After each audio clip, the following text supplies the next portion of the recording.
Hello! On Saturday at a game store kind of near me, there was a pre release on Saturday, and it was a lot of fun. I didn't count, but there were at least 10 people there because we had like at least 5 pairings per round, and we had 4 rounds. So each person, when they got there, they got one of these cute little cardboard deck boxes. I like these. They have the Crash Muldoon and Captain Val Jericho arts on it. So Captain Val Jericho, a great card from a great set from a great house. One of the coolest cards in the entire game. So I really like getting the Val Jericho box. Oh, gotta watch outside because the cat's on the porch and it's storming, so I want to come in, but the cat's braving the storm. She loves being outside. All right. And they also had these cute little chain tracker things. So these are itty bitty. They fit in your hand like that, fit in the palm of your hand. Pretty jagged, actually. Some people are saying, like, oh, these hurt. Might not want to use them because of that. But I think I'll use it because it has Val Jericho on it, like the box. And to play in the event, the store got these KeyForge Winds of Exchange pre-release packs in. So the store had enough for the people that we had and a little more beyond that. But one of these boxes comes with 3 Winds of Exchange Archon decks. And it actually has one of these 2020 premium chain trackers in there. So we got to cracking and building our alliances. And some people at the event, they learned about alliance for the first time at the event, like when Tobin was talking through the rules. And that was interesting because, like, I imagine if you had never heard of it before, it may have been like an unexpected turn of events. But no one seemed too like upset about it. So these are the decks I got. And actually, maybe you can tell by the packaging here what actually happened with my deck selection. But I have a Unfathomable Mars Saurian deck, an Unfathomable Mars Sanctum deck, and a Sanctum Brobnar Star Alliance deck. So I didn't get any Equidon houses. Oh, there were a couple people that opened Prospectors. Good for them, I guess. So in this one, this was cool because it had Insarian, it had Scylla and Sharpness. So I thought that could be interesting versus tokens. And it also has Legionary Trainer, so your tokens can come in ready. And then in the Unfathomable, this Unfathomable is really interesting. It has Primordial Vault with the Tangaika package. And it also has the Tuiki Kraken and the Chosen One. So it has a bunch of rares in there. So that's fun. Oh, this one's called D. Venois Bounty Mon's Nihilistic Giant. And then there's this one, Ladube, the Scammer of Galmay.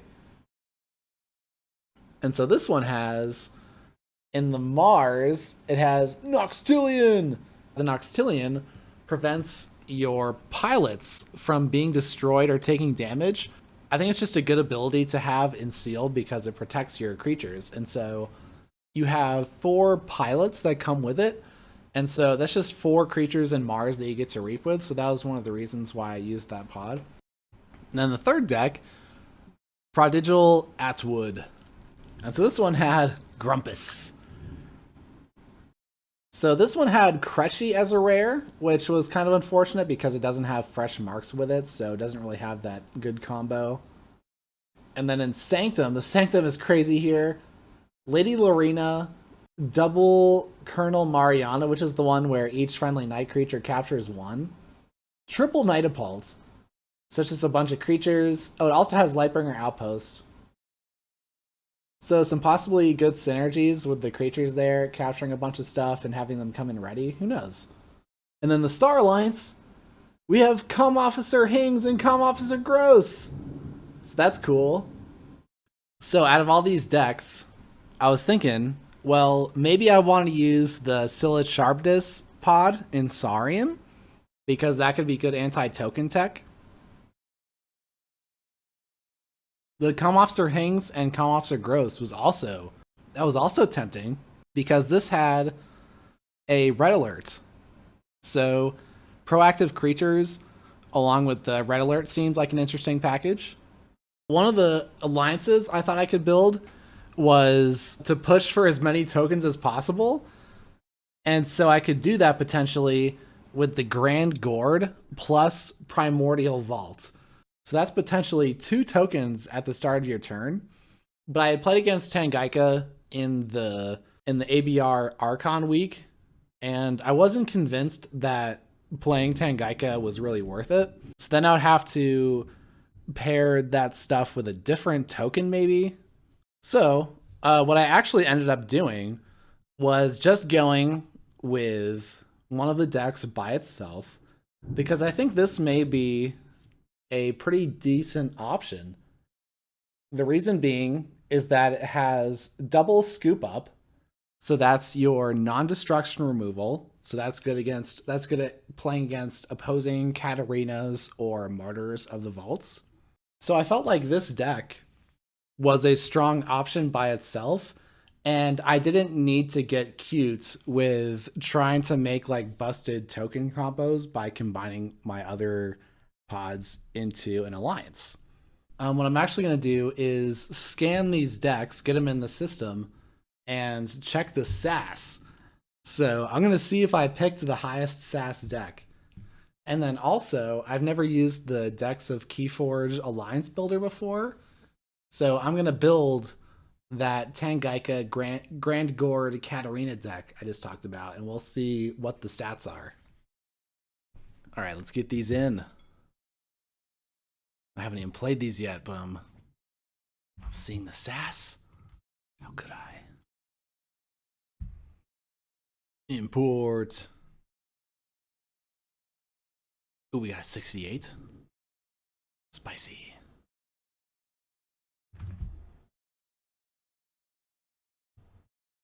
Pretty good stats there. Oh, another 68, exactly the same SAS. 20 creatures in that one. This is the deck I played. 67. It's actually the lowest SAS by 1 point. Oh no. My deck evaluation skills are horrible. Oh. It has the lowest synergy score though. So that must mean it has the highest base arc combination. 65 base arc.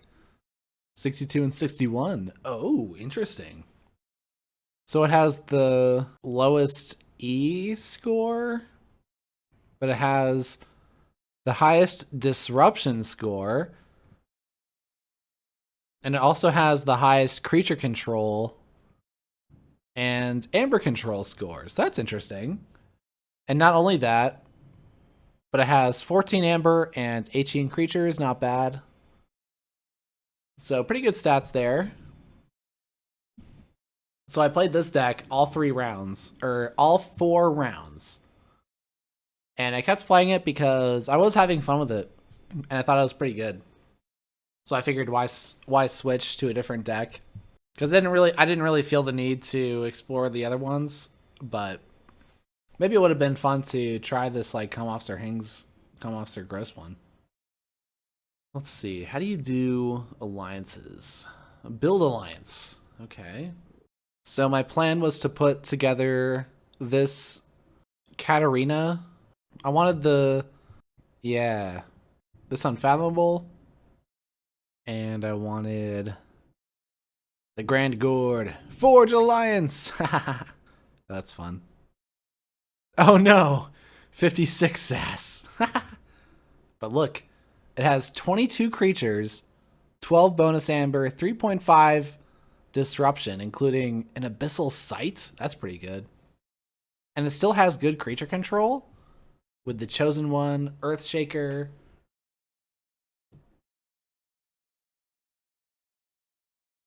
Oh yeah, you said the token generation stuff wasn't working, of course. So the stats aren't quite there. But I was thinking this would be a fun alliance to play. So let's bring back the deck I was playing. So I played 4 rounds.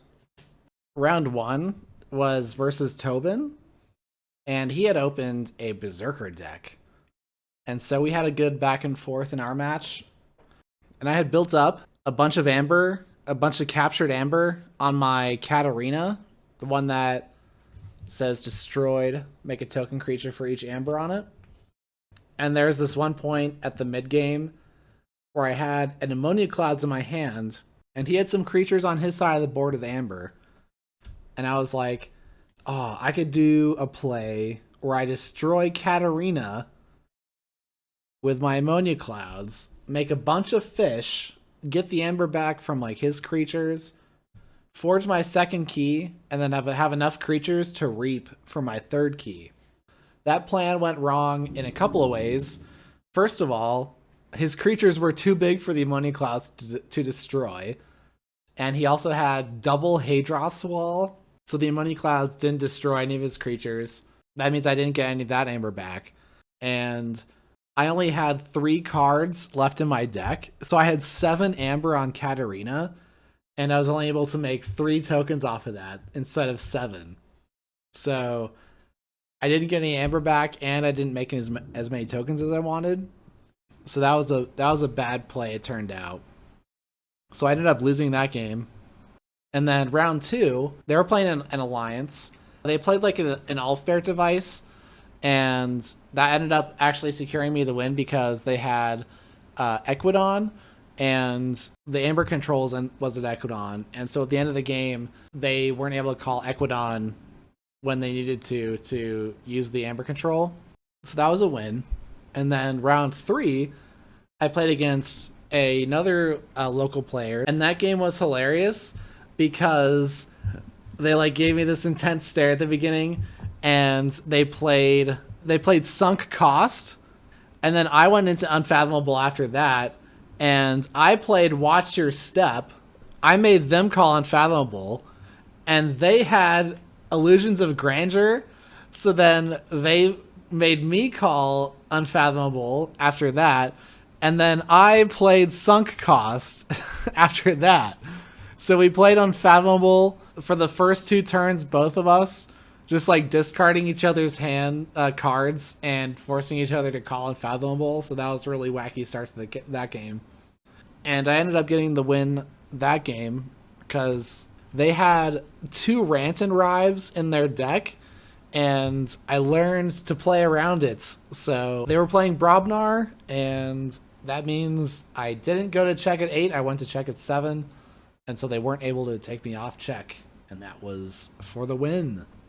And then round 4, I played against Royce of Science Fantasy Awesome, and so that was a fun game. I was saying before the game that I liked my deck, and I thought it was pretty good, and I ended up losing versus Royce. So that was funny. Oh, like I had the Noxtilane out, and he threw 3 creatures into it to destroy it so that I couldn't protect my pilots. So that was a wise play there. And he ended up doing a bunch of stuff and winning the game. So I went 2-2 with this deck. It doesn't make too many tokens, the fish, so I didn't get to do a bunch of like destruction with that. With the, let's see, Ammonia Clouds, if you have Ammonia Clouds and some fish out, you can do some extra damage to your opponent. So kind of some damage sweep in there. And then it has some cool, like, the Suite of Disruption tools in Unfathomable. Not everything, right? It doesn't have Abyssal Sight or, what's the other one? Illusions of Grandeur, so maybe not the best ones. But it does have Plunder, Watch Your Step, and Sunk Cost. Some other cool things with this deck. Oh, like I mentioned, it has Memrox the Red with 2 Scoop Ups. So you can use the Scoop Ups to put creatures in your archive, and then that powers up Memrox the Red's ability.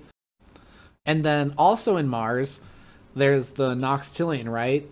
So the Noxtilian is here just to provide some, it provides some protection for the Mars pilots. One game I powered it up with the splash attack action.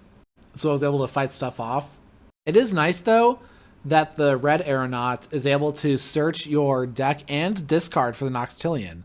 So it can bring it back, but it's also it brings out a creature right away, right? So it's like 2 creatures. So that's really sweet. And then yeah, it has the Bubbles and Maelstrom. So between these like scoop ups and the Bubbles and Maelstrom, I felt like I had my creature control pretty well covered, in addition to that Ammonia Cloud. So I have Destruction Sweepers, I have Bounce Sweepers, and I have targeted removal with the scoop ups that, just abduct creatures for the entire game. And then there's a bunch of capturing in the Sanctum. So I have the Outflank, which like captures 4, right? Then you got the Katarina the Summoner, and you can like potentially use it right away, I guess. Then there's also Taxing Journey with a capture bonus. And then the Lightbringer Outpost. Oh yeah, also in the Unfathomable, there were the 2 Azure Basin Outposts for the Exhausting. But I think in this case, I had like 3 outposts, and maybe it wasn't as beneficial to be returning that many creatures. So I don't think these cards were great, to be honest. Still, it can be useful to like influence my opponent's decision, or like if I'm going to choose a house for Watch Your Step, I can exhaust creatures of that house. I do have a draw bonus on that muster, so that's neat to have an enhanced muster. It has Gray Augur along with Gray Rider. So Gray Augur is the one that gives creatures the after fight gain 1, and then the Gray Rider you can fight with stuff. So I was frequently able to play creatures like my Pandolf or Charlie the Safeguard and fight with them right away with the Gray Rider gaining Amber. Has an Ostentatious Mount, and that was fun because I was using the Ostentatious Mounts with the Noxtilian a lot because the Noxtilian's big. So you just put that anywhere in your battle line and give it taunt. You can also like move Sanctum creatures to your flank with it to capture with the outflank. But yeah, moving creatures was pretty useful. So Ostentatious Mount was pretty cool in this deck.